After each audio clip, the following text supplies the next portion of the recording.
ওয়াদ-দুহা, আলোর শপথ, ওয়াল-লাইলি ইযা সাজা, নিঝুম নিস্তব্ধ রাতের শপথ। সুবহানাল্লাহ পড়েন। প্রথমে আল্লাহ দুইটা কসম কাটলেন। কয়টা? দুইটা। প্রথমে দোহা, প্রভাতের সূর্য কিরণের শপথ, আলোর শপথ। এরপরে অন্ধকারের শপথ কাটলেন। আলোর শপথ দিয়ে আল্লাহ তাআলা ওহী আশাকে বুঝালেন, আর অন্ধকারের শপথ দিয়ে আল্লাহ ওহী না আশাকে বুঝালেন। আল্লাহ বুঝাতে চাইলেন, নবী সব সময় আলো থাকলে ভাল লাগে না।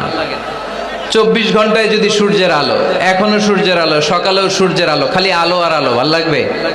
কথা বলেন না কেন? আবার 24 ঘন্টায় ঘুটঘুটে অন্ধকার, কোনো আলো টালো নাই, ভাল লাগবে?